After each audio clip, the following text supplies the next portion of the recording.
آمن علیکہ یا رسول اللہ صلی اللہ تعالی علیہ وسلم۔ حضرات محترم، یہ ہماری اور آپ کی خوش نصیبی ہے کہ آج ہم ایک نوری محفل میں بیٹھے ہوئے ہیں۔ کیا؟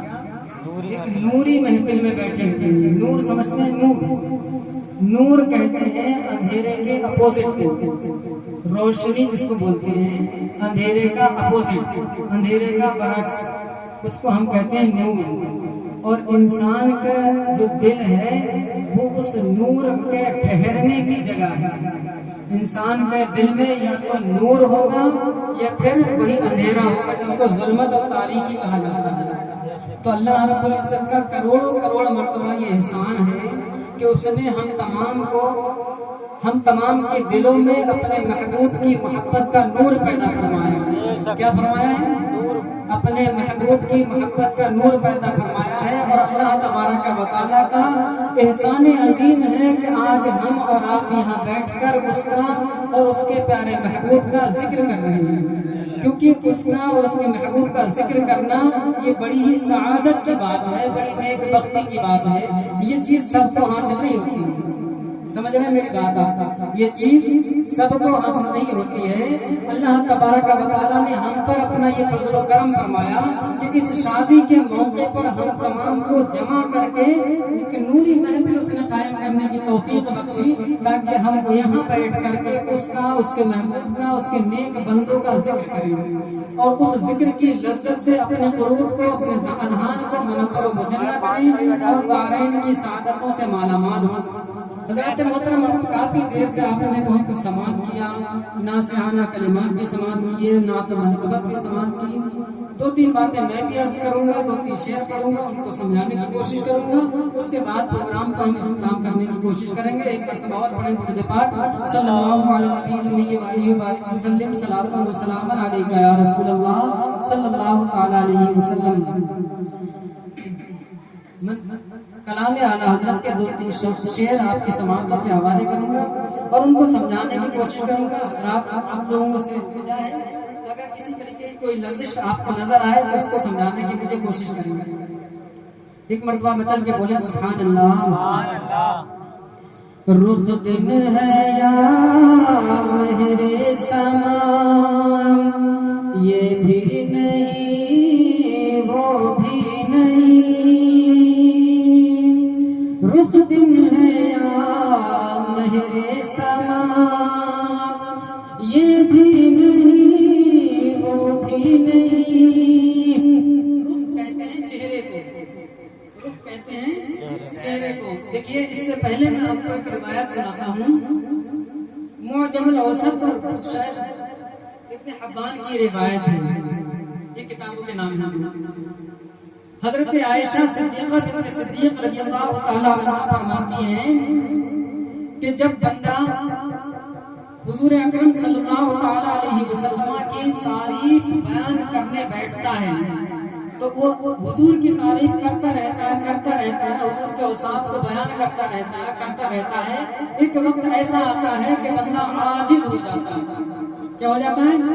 عاجز۔ سمجھتے ہیں آپ؟ عاجز مطلب اب اس کو یہ سمجھ ہی نہیں آ رہا ہے کہ مجھے کیا کرنا ہے، اس کا ذہن کوئی کام نہیں کر رہا۔ تب بندہ تشبیہ کا سہارا لینا شروع کرتا ہے۔ کیا کرتا ہے؟ تشبیہات کا سہارا لینا شروع کرتا ہے۔ مطلب یہ ہے اب وہ دوسری چیزوں کی طرح اپنے محبوب کو بتائے گا۔ کیا کرے گا؟